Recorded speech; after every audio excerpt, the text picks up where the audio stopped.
The sound came first, a sharp crack that cut through the night. The ball rose, climbing past the lights, a white dot against a dark sky. I knew before it cleared the fence. My legs still moved, but my mind froze on the moment. I've played since I was 6, always chasing that swing. I was the kid who tried, who struck out, who kept showing up. This wasn't a miracle, it was years of quiet work, cold mornings, and late walks home with a bat on my shoulder. The cheers hit me, then the silence inside them. I glanced to the third baseline out of habit.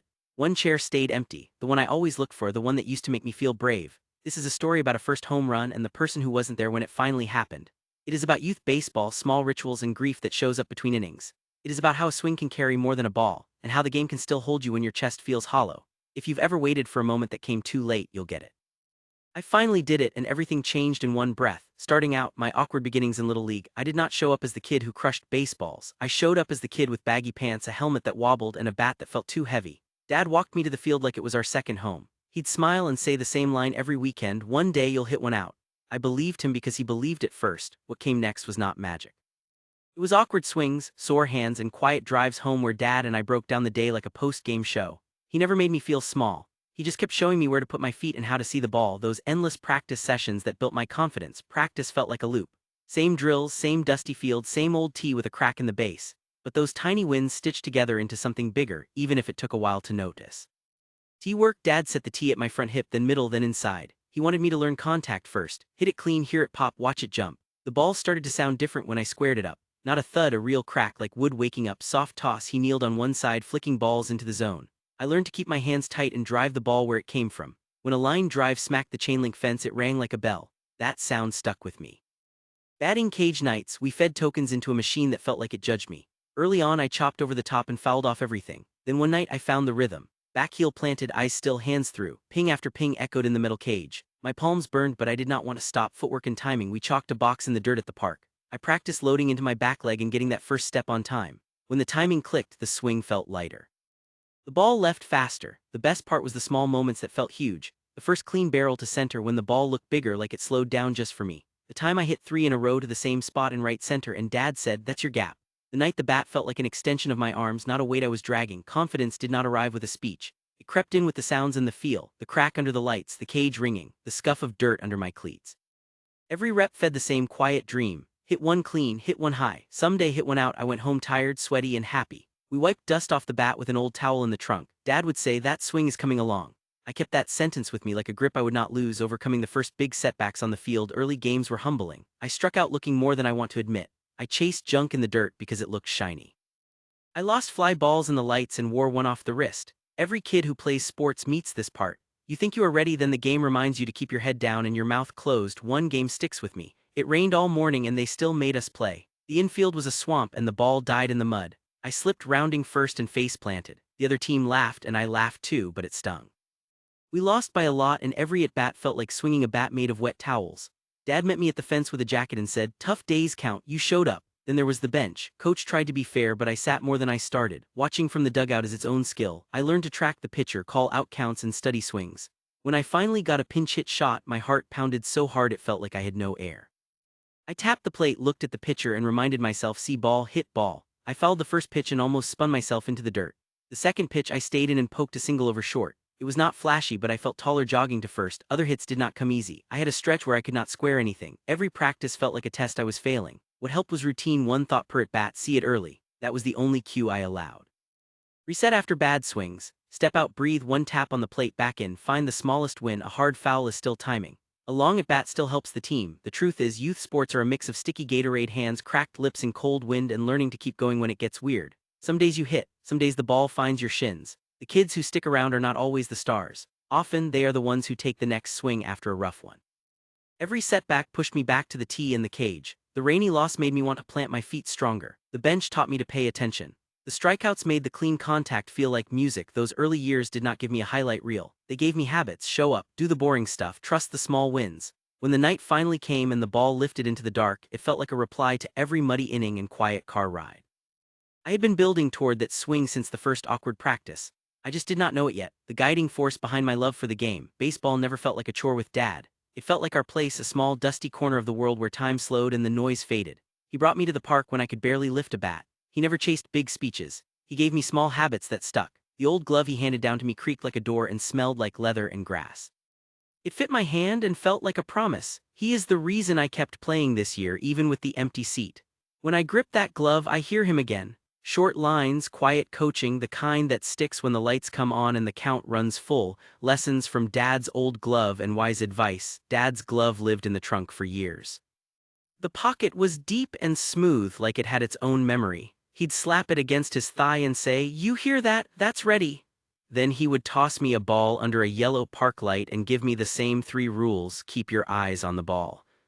See it early, he said, pick it up out of the pitcher's hand. He taught me to find the seams, not just the shape. We played a game where I had to call out 2-seam or 4-seam before I swung. I missed a lot at first. He laughed and said, "Good, now you're learning what you missed." When the ball started to slow down in my eyes, the bat felt lighter. Stay patient at the plate. Dad had a coffee in one hand and the fence in the other. "Your swing is fine," he'd say. "Your choices need work." We counted pitches like steps. If it was a ball, he'd say, "That's yours, stay tall." If I chased high, he'd tap the brim of my helmet and grin. "You trying to hit the moon?" Patience did not feel heroic. It felt like breathing. But that calm bought me better pitches, and better pitches turned into better contact. Quiet hands, loud barrel. He stood behind me and guided my hands like he was steering a bike. Short to it, long through it. I did not get it at first. Then he put a wiffle ball on a tee and said, "Punch, don't push." When I snapped my hands and drove through, the plastic ball soared. "Hear that?" he asked. "That's the sound we want." That cue still lives in my wrists. Those simple rules grew into habits.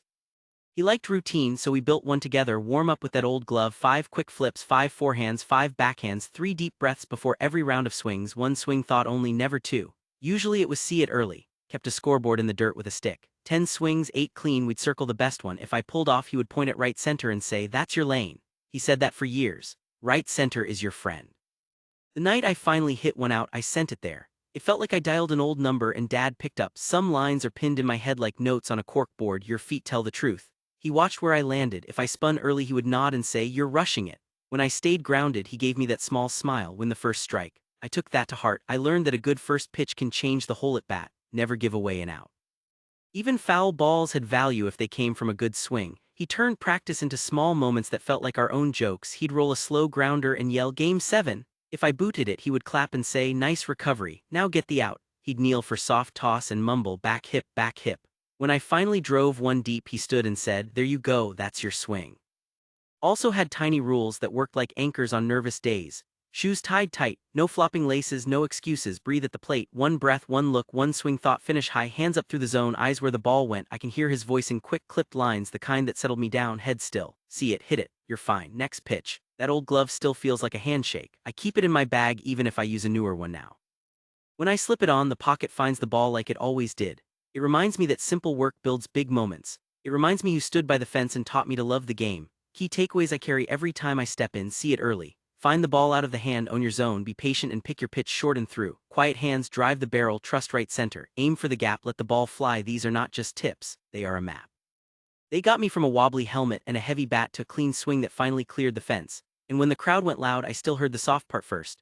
"That's your gap." A roller coaster season leading to the big game. This season moved like a storm. Winds felt high and bright. Losses stuck in my chest on the ride home. Every game brought the same ritual. I scanned the stands for that old chair behind third, then looked back to the field and tried to breathe. I almost quit before it started. Grief sat in the dugout with me. It showed up in warm-ups and lived in quiet innings. What kept me steady was a team that would not let me carry it alone, and a few hard lessons that made me tougher than I thought. Teammate bonds that kept me going strong. The guys became my safety net. They knew before I said a word. When I went quiet, they filled the air with jokes, glove taps, and those quick nods that say, "I'm with you." Pre-game, we made a circle by the dugout. Everyone touched a bat in the middle. No big speech, just a few simple lines that stuck. Play for each other. The first inning, then swing. Days the empty chair hit me hard. Someone always leaned in first. Javi, our shortstop, would point to right center and grin. "Your gap, same plan." Mason, our catcher, kept it simple. 1 pitch at a time. He said it so calm that I believed him. We built tiny traditions that felt like armor. Helmet taps after a tough at bat, reminding me the next pitch was coming. Fence knocks before the first pitch, 3 quick hits to set the tone. Jersey grabs after a big play, just enough to say I saw that. Our dugout talk mattered most before games. Coach kept it short, the team did the rest. Scouting whispers. He starts hitters with a fastball, jump early. Roll calls, move the runner, hunt line drives, take the bag, reset cues, new inning, new count, no carryover. It was not just noise, it felt like a net under the tightrope. I stepped to ninth and the count got deep. I could hear their voices. "Stay tall, you're good. Find barrel." Friendships formed in small moments. I remember a road game where the bus ride home felt like a fog. I stared out the window and barely spoke. Javi slid me his headphones and said, "Play your song, then give me mine."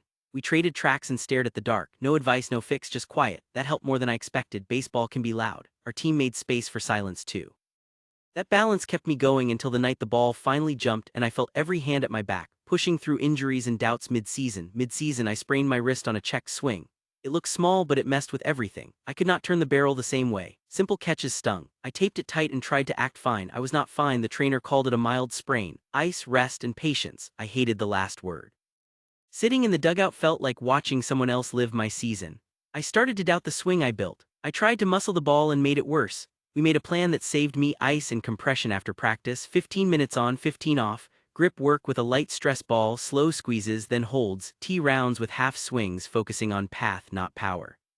Short cage sessions every other day, 10 good swings then stop. Coach kept me honest.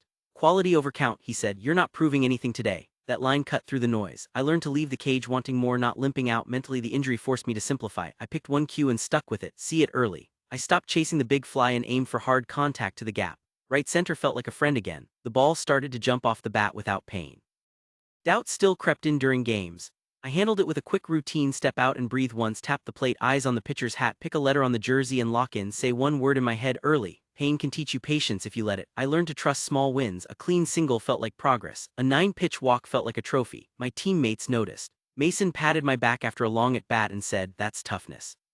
By the time the last home game rolled around, my wrist was stable, not perfect but steady. My head was stronger. I wasn't swinging angry anymore. I was swinging clear. When the pitch came, I saw it out of the hand. My hand stayed quiet, the barrel got loud and the ball climbed. All season tight into that one swing. The injury, the doubts, the empty chair, and the voices of my friends in the dugout. It all lived in that moment, then lifted with the ball. Game day nerves, anticipating my moment of glory. The field buzzed before first pitch. Kids talked in clip bursts, bats cracked on rubber balls, and cleats scraped chalk into thin clouds. I could feel the night settle on my shoulders. The lights hummed like they always do, bright and a little harsh but somehow comforting. I checked the third base line without thinking. Same row, same empty seat. My stomach flipped, then leveled out. I told myself what Dad used to say, see it early, keep your feet honest. Right center is your friend. Nerves do not disappear, they change shape. I stopped trying to be fearless and tried to be ready. Breathe in, breathe out, find the seams. That was the whole plan. I carried it with me like a lucky coin, warming up under the bright lights. Warm-ups sounded like a busy kitchen. Middle bats pinged, the chain link fence rattled, and the dugout buzzed with half jokes and last-second reminders. The PA cracked once, then went quiet. The pitcher on the other side popped the mitt with a wide fastball. I rolled a ball in my palm and felt the stitches catch my skin. I started with flips from Javi. Short toss, soft hands, 5 to the chest, then 5 on the backhand. The ball felt lighter with each catch. The glove popped clean and that sound helped me breathe. It was our small metronome. Catch, step, throw, and repeat. No drama, just rhythm. The bat felt heavy at first, like it knew how close this game was to the edge of my season. I set a tee near the back of the cage and aimed right center. Quiet hands, loud barrel. The first swing was tight. The second felt smoother. By the third, the ball jumped off the bat with that sharp crack I chase in my sleep. My shoulders dropped a notch. I could feel the jitters turn into focus. The chatter around me became background music. Mason called out counts to no one in particular. Down and away early. Coach barked a quick, head still. A kid on the other team laughed too loud, like he needed to hear himself over his own nerves. I got it. We were all trying to outrun the same feeling. I kept my routine tight and short, 3 breaths. In through the nose, out slow, eyes on the mound, 1 cue, see it early. No second thought allowed, target lane, right center gap. Let the ball travel. I tapped my cleats on the on-deck circle and looked up into the lights. They washed the field in a hard glow that made the grass look extra green.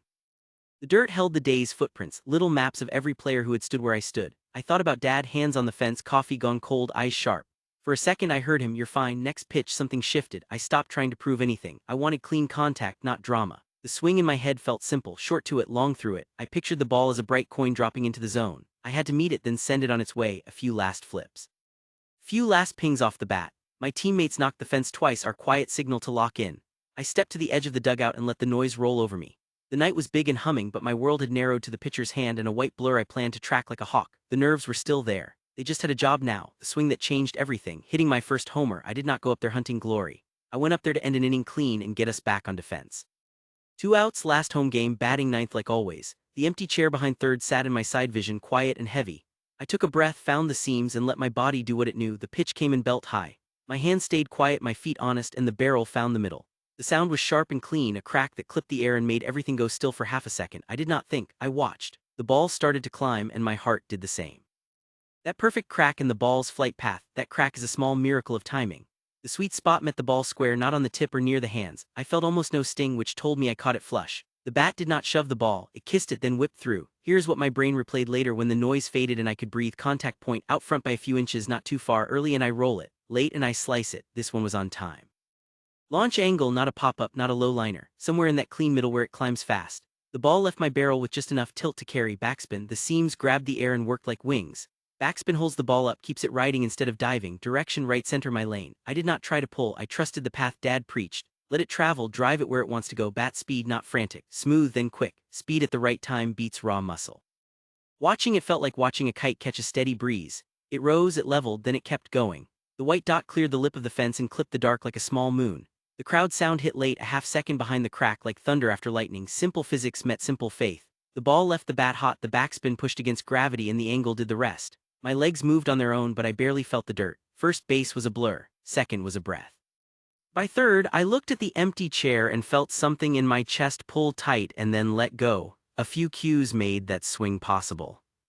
I keep them like pocket notes, see it early. I picked it up out of his hand and never lost the seams, head still. My eyes stayed level, which kept the barrel true short to it, no long loop. Hands quick, path straight, finish through, finish high. My hands stayed up through contact. That held the angle. If you looked at it on a slow motion screen, you would see hips fire, hands stay close, and the barrel snap the last few inches. You would see the ball pinch flat for a blink, then peel off with spin. You would see a clean line up and out. I did not see all that in real time. I felt it like a lock turning, the bounce of the fence never came. The ball cleared and landed out of sight. The park lights painted the grass a hard green and the night swallowed the ball whole. I heard shoes on concrete, a few kids yelling my name and the dugout railing rattle like a drum. I hit home and the team crowded me loud and wild. But the sound I keep is that first crack. It carried the science and the years and the empty chair in one clean note. It said this is the one, the bitter twist, an empty spot in the crowd. The roar hit but it felt far away. My feet touched each bag like stepping stones in a creek, fast but careful, trying not to break the spell. The ball had cleared the fence. That part was real. The rest felt like a dream someone handed me just long enough to hold. I wanted one thing while I ran. I wanted to see the chair behind third, the one my dad filled for years. Coffee in hand, elbows on his knees, eyes locked on me. The crowd was a blur of hats and hands. Moms with cameras, kids bouncing on the rails. Coaches yelling something I did not hear. I turned my head anyway because I always do. Habit can be stronger than breath. Searching the stands for a familiar face, I rounded second and scanned the bleachers. My legs moved, but my eyes did the real work. I knew exactly where to look. Same row, third base side, 3 seats up from the aisle. That was our anchor. If I found that spot, I could find him. That night I found only space. It was not just an open chair. It was a shape I knew by heart, now cut out of the scene. An empty square tucked in with all the noise, like a missing tooth and a wide grin. The air around it felt still, as if even the dust knew not to drift there. What I remember in flashes, the fence rattling under my teammates' hands, loud and sharp. Dad from another family filming with his phone, mouth open, eyes wide. My mom standing, both hands on her mouth, shaking her head, smiling through tears. That single chair with no one in it, an outline I could not unsee. My chest tightened in the space between third and home. Grief does not ask if you have time, it cuts in line. My foot hit the corner of the bag and for a second I felt my dad's old rhythm in my stride. He used to tap the fence when I came to bat. 3 quick knocks, then quiet. I swear I heard them in my head, faint and steady. You're fine, next pitch. I kept running. The team crowded the plate, hands up, voices high, our small stadium shaking. I touched home and they crashed into me. Helmets banged. Someone grabbed my jersey. I laughed, then I folded because the truth hit harder than the ball. I did the thing he asked me to chase and the seat stayed empty. It is a hard kind of joy. The kind that hurts and heals at the same time. I stood there in a pile of kids and looked over their shoulders to that spot one more time. No movement, no coffee cup, just a gap in the picture that used to be ours. If you have ever waited for a cheer that did not come, you know this feeling. Your body celebrates, your heart goes quiet, and both things are true. I wanted to point at the seat anyway. I wanted to say that was for you. I did not say anything. I let the moment wash over me and tried to stand steady in it. The heartbeat of that lap home lives in small pieces. First base, light on my feet. Second base, eyes searching. Third base, the drop in my stomach. Home, the hit of it all at once. People ask what a first home run feels like. Mine felt like a split screen. On one side, the sweetest crack I have ever heard. On the other, a quiet chair holding a promise I still keep. Dad said, one day you'll hit one out. I'll be there when you do. He was not there in the way I wanted. But when I looked at that spot, I felt something steady, like a hand on my shoulder. I ran the rest of the way with that conclusion. That swing taught me what achievement really is. It is the work no one sees, the love that built the habit, and the courage to show up when the seat you need stays empty. The ball cleared the fence, but the real win was accepting that my dad missed the moment in body, not in spirit. I can hold pride and sorrow at the same time and still keep moving. I am choosing to let that empty chair be a place of thanks, not a wound that steals my joy. I forgive the absence and honor the years he showed up. Every future at bat carries the same promise: see it early, trust right center, swing with a quiet mind. That is how I keep his voice with me and carry the game forward. Next season I will lace up with the same old cues and a lighter heart. I will bring his glove to the park, save that seat, and invite family to sit there when they can. Maybe my mom tosses a warm-up, maybe an uncle comes out and tells an old story. Small steps, real steps, and a home plate we can all touch together. If this hit stirred something in you, share your own firsts or near misses in the comments. Tell someone you love the thing they need to hear, then mean it. Thanks for reading and riding along. The fence is still there, the lights still hum, and the next pitch is already on its way.